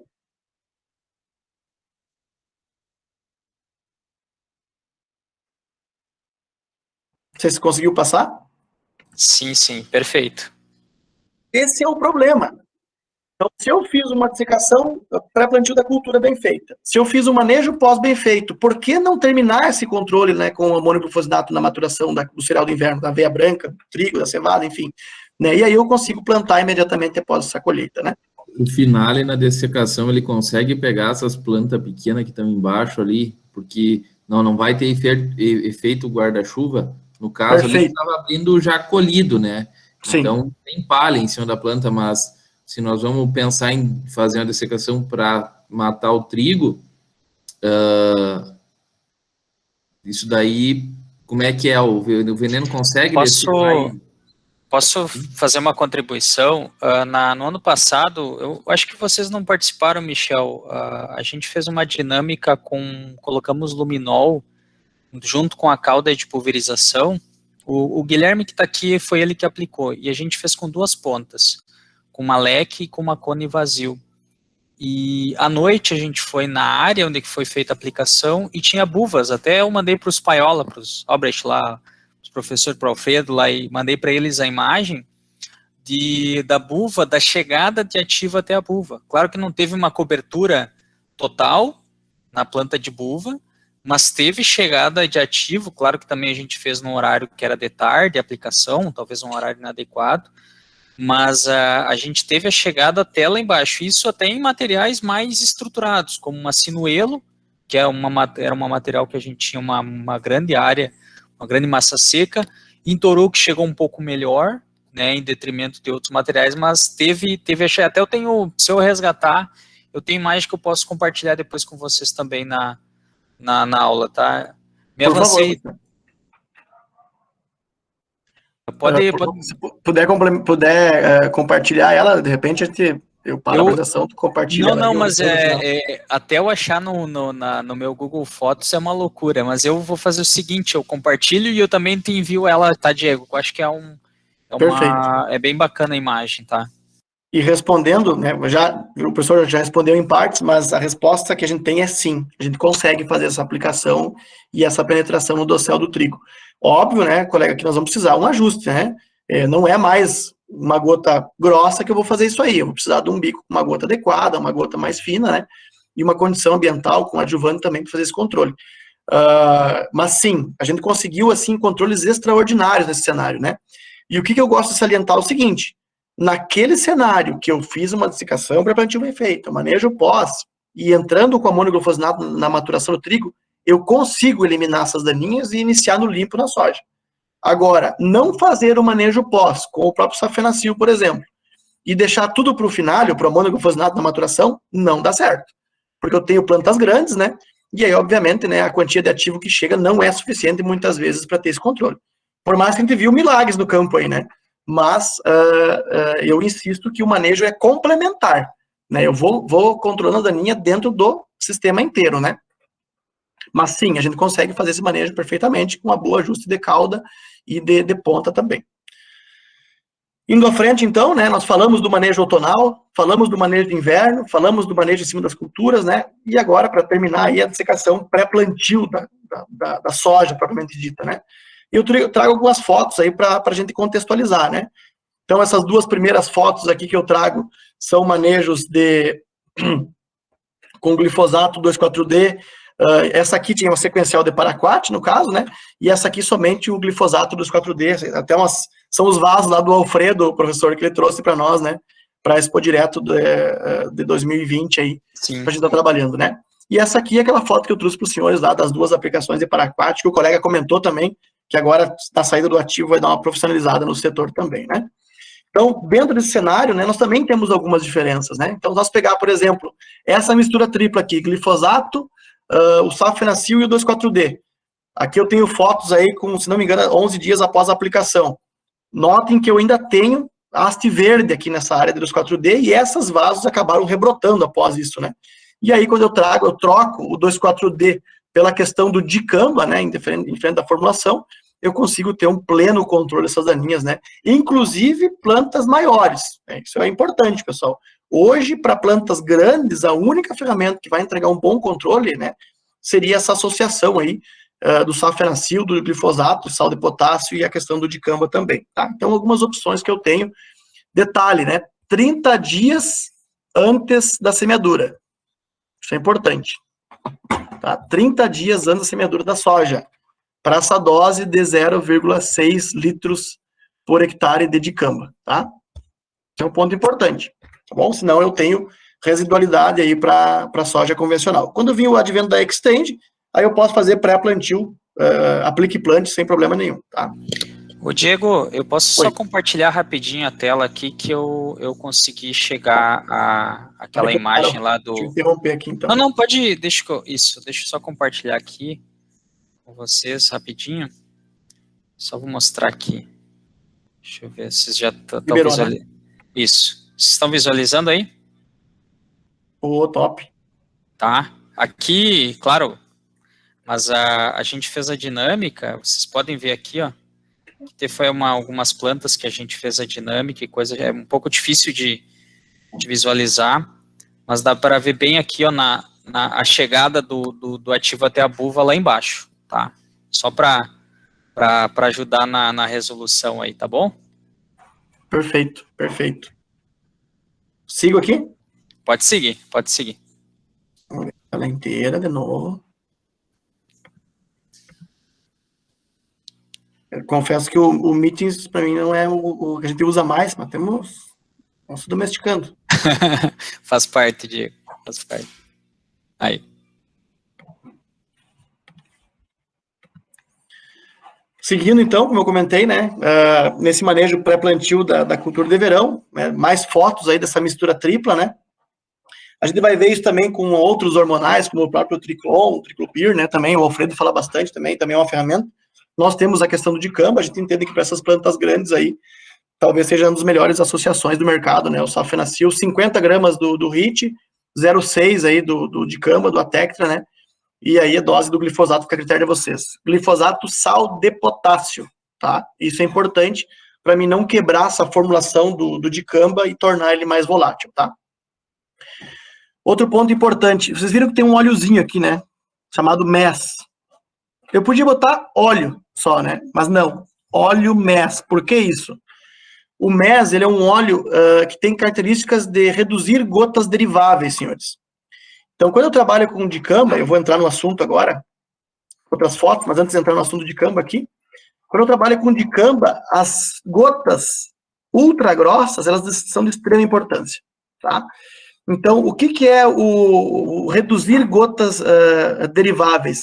É que eu não posso ter na minha cauda essas gotinhas aqui. Então, para mim trabalhar com dicamba, eu preciso de gotas ultra grossas, acima de 600 micras, tá? Para mim trabalhar. Então, o MES, ele tem essa característica. Em vez de eu ter um gráfico de DMV assim, eu vou ter um gráfico de DMV assim. Ou seja, muito mais gotas nessa faixa que eu preciso estar aplicando. E isso é a função do MES. Tá? Por isso que a gente trabalha com ele também. Tá bom? Então, falei um pouquinho do dicamba, né? Questão de volume também, né? Obviamente, quando eu trabalho com volume, com gotas maiores, né? Eu preciso de volumes maiores. E aí, no mínimo 100 litros, né? Perdão.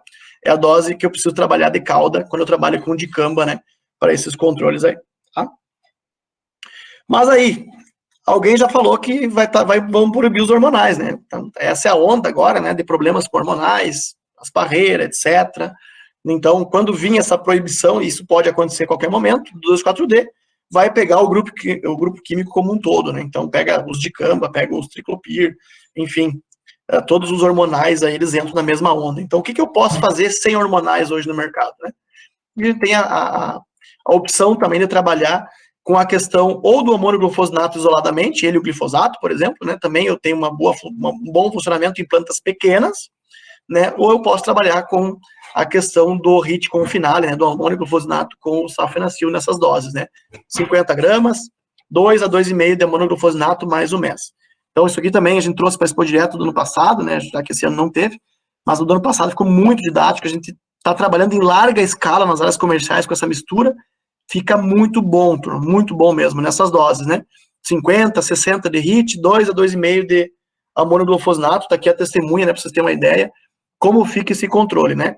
Saliento de novo, eu preciso preparar o meu sistema para mim receber essa aplicação. Eu não vou chegar lá com buva ramificada de meio metro de altura, que já sobreviveu a 2 secações e vou achar que isso aqui vai resolver. Não vai. Então, eu preciso trabalhar com plantas menores ou plantas jovens, né?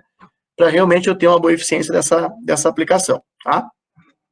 Outros resultados também aí do colega Rodrigo, né? Então, finale isoladamente, né? Finale com HIT e o gramoxone, né? Vocês podem ver o nível de controle, o paraquat no caso, né? 50% de controle na buva, né? Esse trabalho aqui é 42 dias após a aplicação, eu tive aí 98% de controle dessa associação aí do finale e do HIT nessas doses de 2 litros e 40 gramas, tá? Trabalho da tua área, né, Maurício? Aquele trabalho nós olhamos lá que o Alfredo e o Leandro conduziram, né? Então eu trouxe aqui, roubei um pouco das fotos, né? Eu pedi para eles, né, para a gente estar compartilhando, né? Então, 28 dias, uma testemunha, como é que estava, né? a questão do reglone, mais o select com graminicidas, então a interação ela é negativa, não tem um bom controle, né? Aqui o finale com o reglone, né? 2 litros mais a dose do select, eu não vou lembrar agora a dose exatamente, né? E aqui o amônio glufosnato, né? O finale mais o safenacil aí, né? O HIT com o finale, esse pleno controle das daninhas aí, do complexo de daninhas, né? Nessa aplicação, 28 dias após a aplicação. Isso é na área de vocês aí, Maurício. Tá? Tu sabe que eu até gostei de fazer essa brincadeira aí. Achei bem legal, porque às vezes a gente fica muito com os insetinhos, né? Só 6 patinhas, e tu acaba deixando de outras áreas, né? De lado, né? E até isso que eu te perguntei, aquela questão antes lá de fazer algo em sistema, né? E com certeza, tu sabe que esse ano a ideia é justamente preparar novamente uma área para eles virem e conduzir novamente esse trabalho aí. Então, justamente porque ficou muito interessante, e até um relato desse trabalho, que em 10 dias, praticamente, todos os tratamentos que tinham algum, vamos, entre aspas, uma ação mais imediata, todos eles tranquilo. O interessante mesmo foi o rebrote, né? Como rebrotou, como foi interessante, e até várias turmas eu levava lá nesse ensaio, às cegas, e a gente desafiava, ó, qual que é o melhor tratamento aqui? E todo mundo ia para o 7, ou ia para o 3, ou ia para o 4, né? E aqui provavelmente o 7 aqui que tu tá mostrando, né? Era um dos que a maioria ficava, não, gostei desse, né? Só que é aquela coisa, né? Depois de um período, né? Que é aquela coisa, né? O imediatismo para qualquer coisa que a gente for fazer, o imediatismo, ele é ruim, né? E é aquela coisa, é a longo prazo, mas ficou bem legal mesmo. Para nós foi legal porque favoreceu uma interação, e foi por via tua mesmo, essa interação com os professores lá do Paraná, e querendo ou não, eles são muito disruptivos, assim, são uns caras bacanas para sair da caixa. Aí eu acho que fica a deixa para os colegas acadêmicos, né? Vale a pena tu fazer 2 horas de viagem só para conversar com essa turma, né? Eu tive esse prazer aí de estar com o Maurício, com o Leandro e com o Alfredo, né? E mais o Rodrigo lá discutindo sobre esse ensaio, né? Ficamos, acho que, meio-dia lá discutindo sobre isso aí, né? Meio-dia.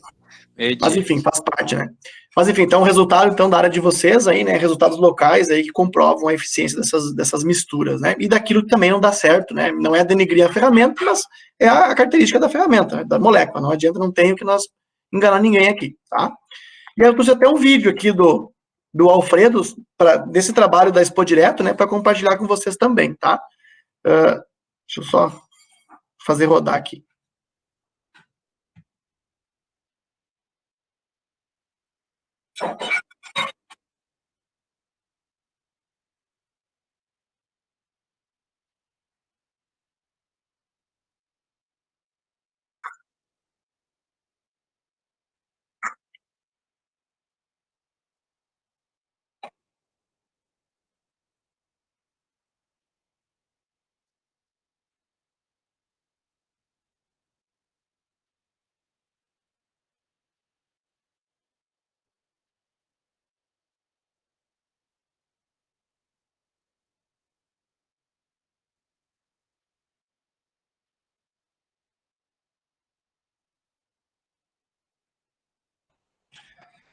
Beleza? Então, é aquela história, né? Não tem o Paraquat, não tem o 2,4-D, qual a solução, né? Então, a gente tem soluções aí, sim, né? Muito baseada em cima do amônio glufosnato, do finale, né? E do safenacil aí, para ter esse bom controle também, tá?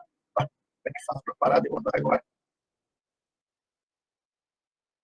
Ali, acho que deu certo agora. E para concluir, então, né? Algumas oportunidades. Eu vou ter que vender o meu peixe também, né? Algumas oportunidades BASF aí, né? Mas, enfim, algumas ferramentas ou associações que a gente acredita dar certo, tá, pessoal? Então, pensando para a soja aí, né, o safenacil, o dicamba, o glifosato, né? O HIT e o finale pode ser uma opção também em algumas situações, o finale e o glifosato. Eu fazer um glifosato e um dicamba e depois entrar com uma sequencial ou de finale com HIT, né? Também pode ser uma opção, pensando tanto na cultura do inverno como no verão também. E aí, pensando no trigo agora, nas culturas de inverno, né? Talvez o dicamba, como comentei lá no início, mais o graminicida, como o cletodin, por exemplo, mais o glifosato, eu consigo fazer uma boa aplicação, pensando em rotacionar alguns ativos também, tá? Então, é uma opção de uso que eu tenho, né? E indo para minha consideração final, então, terminando, né, sobre manejo de daninhas, né, a gente precisa olhar para o sistema produtivo. Acho que esse é o que eu tentei passar para vocês aqui. Trouxe muitos resultados, né, mas olhando sempre na ótica do sistema como um todo. O reflexo do hoje em cima do amanhã, né? O que eu faço hoje dentro da cultura, ou manejo entre as culturas para otimizar a minha próxima interação, a minha dissecação na próxima cultura, né? A inovação nas associações é necessário, né? Esqueçam aquilo, o trivial do glifosato, dos 4D sequencial do paraquat, não existe mais, né? Ou por ausência do paraquat, ou por resistência das duas ferramentas, ou pela proibição do 4D, ou pela rápida necrose, enfim, não existe mais, né? Então eu preciso criar um cenário de manejo, né? Então entender as interações, o amônio-glufosinato, o dicamba, o triclopir, o fluindapir, enfim, essas ferramentas aí, a interação deles dentro do cenário é importante, né? Criar o cenário de manejo, né? Eu preciso criar, eu consigo me organizar para fazer a minha interação lá na soja se eu criar o meu cenário de manejo agora no inverno, né? Então, eu acho que assistência técnica, o monitoramento nunca foi tão necessário nesse momento, né?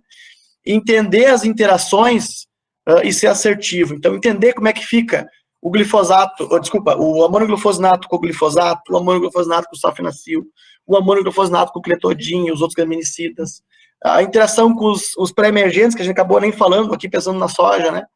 As interações do sulfinacil com os hormonais. Tem muita interação de herbicida que precisa ser entendida, né? Para que a gente possa fazer uma boa recomendação. E a última, né? Corrigir é muito mais caro que construir. Então, se eu consigo construir um cenário de manejo para otimizar os meus controles, o contrário é verdadeiro. Corrigir é muito mais caro, né? Controlar a buva que rebrotou é muito mais caro.